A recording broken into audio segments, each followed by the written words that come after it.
Thousands of people across southern Idaho lost power overnight. High winds worked their way across the area, knocked down trees and power lines. Idaho Power says service has been restored to most of those affected, with fewer than 400 customers without power across the Treasure Valley as of 10 o'clock this morning. That number may be even smaller now.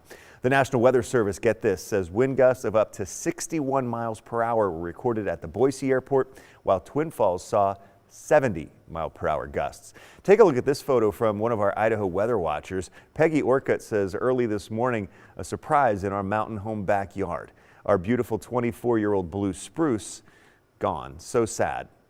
Here's another look at some wind damage captured by Brandy Fielding. She says greenhouse didn't make it in Middleton despite it being anchored down. And in Nampa, Melanie Guntram says this trampoline flew over the fence and even did some damage to the wood as it made its way over. Again, Idaho Power says they're working on the remaining outages. To check for outages, you can go to their outage map on your phone or your computer or call 1-800-488-6151. Now, if your power goes out, here are a few suggestions they shared to stay safe in a power outage. If not this one, the next one. Use battery-powered lights instead of candles.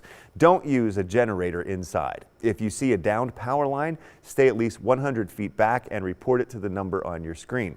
They also suggest turning off appliances or equipment that were in use when the power went out.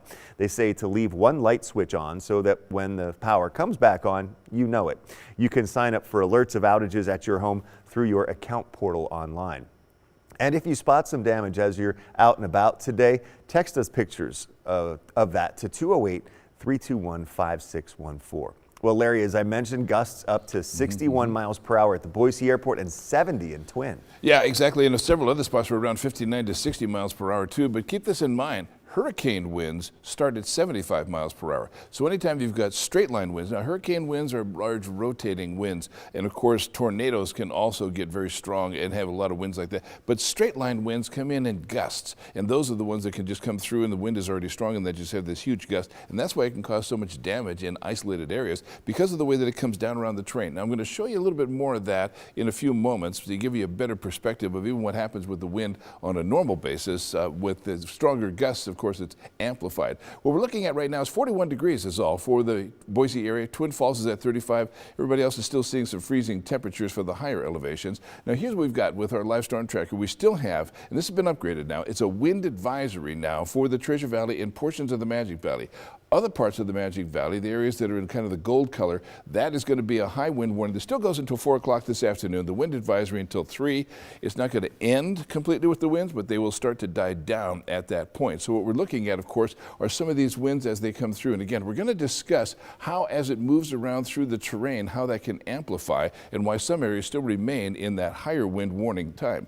We're looking at winds right now that are roughly around 15 to 20, 20 to 25 miles per hour. The closer you get to the Magic Valley, the closer it gets to 30-mile-per-hour winds because the cold front has gone through the entire area, but it has brought some cold winds behind it. Our temperatures now are at about 40s, so that means that when you add all that together, the wind chill factors drop down to freezing type temperatures. So if you need to be outside for a while, you're going to really notice how cold it is, so make sure that you're dressed warmly and prepared. Certainly a windbreaker, and 48 degrees for this afternoon is all we're talking about for a daytime high.